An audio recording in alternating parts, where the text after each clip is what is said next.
Okay, so let's also talk about the incumbent advantage. As the book explains, first of all, most people, if you ask them what they think of their own member of Congress, they have a relatively high opinion. If you ask them what they think of Congress as a whole, they have a lower opinion. So why does that happen? Why do people think more highly of their own representative than they do of Congress as a whole? In part because the representative does things for people, okay, and that's part of the incumbent advantage, and we'll talk about that in a second. But that's first an interesting thing to point out and to look at uh, to begin with. Okay, so the notes, the PowerPoint slides explain incumbents are those who are already in office, and in the case of Congress, they win the vast majority of the time, 96% of the time. Even in 1994, when there was a huge turnover in Congress, as Republicans won for the first time in, I forget, something like 40 years, 92% of incumbent senators and 89% of incumbent representatives won re-election. Now, that's a little bit misleading because oftentimes people can see the writing on the wall. And a lot of people now are predicting that right now the Democrats have control of Congress. A lot of people are predicting that in this election the Republicans will take control. So some incumbents, some Democratic incumbents, are basically retiring rather than fighting in this election. So the turnover will probably be a little bit. So in other words, if they don't run for re-election, they're not counted as winning or not winning re-election. They simply retire. There might be larger turnover than these stats suggest. Because in some cases, incumbents will retire rather than face really strong opposition. It's a little misleading, but still, overall, 90% of incumbents win. And as the bullet point on the slide also explained, most incumbents also win with more than 60% of the vote. Again, in elections in the United States, this is a huge margin of victory. Two basic parties to win by 60% is really a landslide. The senators win re-elections slightly less often and by slightly narrower margins, mainly because senator is a more prestigious and usually considered a better job. Therefore, there's more competition. Better people actually will run for Senate, so the competition is going to be a little bit stiffer. And evidence shows that even when the challengers' views are closer to those of the voters, the incumbents still win. So if you take a poll of voters and you say, how do you feel about these 20 issues? Even if the challenger, the person who isn't in office, even if his views match up with the voters' views or are closer to the voters' views than the incumbents are, the incumbent usually still wins. Okay, now despite this, incumbents usually feel insecure and very anxious about re-election, and that drives a lot of what they do in terms of fundraising. And of course, that means a lot of what they do in terms of fundraising is try to get money from special interest groups because they're anxious about re-election. Okay, but so why are incumbents so successful? As the slide says, it's not because voters know their policy positions. Most people have no idea how their incumbents have voted, as we talked about in the previous lecture. On most issues are not salient. People may know how their representative voted on gun control or on the Iraq War or on policy involving the death penalty or abortion or other very well-known emotional issues, but on the vast majority of issues involving agricultural policy or treaties with economic treaties with various countries around the world, most people have no idea how their senators or congressmen are voting on that. And as the one slide says, only about 1/5 of Americans in a recent poll could make an accurate guess about how their representatives have actually voted on any issue in Congress. So it's not because people know their policy positions. It's not, sometimes people talk about presidential coattails, which means, well, if the president wins, he'll sort of bring members of his party in.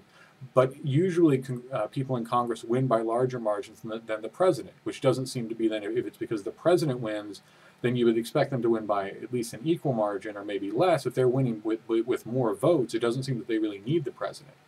And there's little evidence that congressional elections are swayed by the economy. Presidential elections, yes, people tend to give the president credit when the economy is going well. They tend to blame him when it's not going well. They don't do the same thing with Congress in most cases. This election might be different. The Democrats are very unpopular in large part because of the very long, still ongoing recession and especially the very high unemployment rate. So this might be something of an exception. But for the most part, there's not much evidence that congressional elections are swayed by the economy the way that presidential elections are. So why are they so successful? Free advertising. Everybody, every time that your congressman or your senator comes back to the district or to the state to do something, it gets reported. Not necessarily every single time that they do something, but they speak at high school graduations, they go to ribbon cuttings for hospitals, they go to fundraisers and so on. They get lots of free advertising because they're in the news. So you hear their name, and when people go in to vote, if a name is familiar, they're much more likely to vote for it than if it's a name that they've never heard of. And again, the incumbent gets all of this free advertising because they're already in office. So they're already being reported on as doing this and doing that. And the other thing is they can claim credit. Okay, you write to your congressman and you ask for help. That's called that's called casework. If they help you, even if they don't, if they're very nice, you might say, well, they were nice, they were helpful. You tell your friends, you tell your family members, they form a good opinion of that representative or that senator, and then they're more likely to vote for them. Again, not because of policy issues or anything like that, but just because they helped you with some situation you had with taxes or getting a passport for your baby when you were going abroad that you didn't know you needed one. They helped you expedite that process, or they helped somebody get into government housing, or they helped someone do this or that. That's casework. That's helping people. And again, it has nothing to do with policy, but people like that. And of course, the other thing is what is sometimes called pork barrel, basically getting money for things, getting money for new roads, for hospitals, for schools, getting federal money for your home district or for your home state. That's always popular. You can always say, look, I got the money that paid for this and that paid for that. And that's usually popular with people. Again, really has very little to do with policy. It's not based on your policy expertise on tax policy or immigration or treaties with foreign countries or defense or anything like that, because most people don't know these details and they don't know whether you're good at it or not, or even what your positions are. So what they do vote on is whether or not you've helped them individually in some way through casework, or whether or not you've brought money into the state. The most extreme example, or most well-known extreme example of this, was the famous Bridge to Nowhere in Alaska, where Ted Stevens, who was a very senior senator, got money to build a bridge in Alaska to a tiny town that did not need a bridge built to it, but it brought money into the state. It created jobs, at least temporarily, while the bridge was being built. So he was able to claim credit for that, to say, look, I got this federal money to build this bridge. It made, the 200 people who live in this town, it made their life better. It created jobs. It did all of these things. And again, bringing money into the state, that's what makes incumbents so successful, along with casework and, again, free advertising, the fact that everybody knows who they are because they're in the news.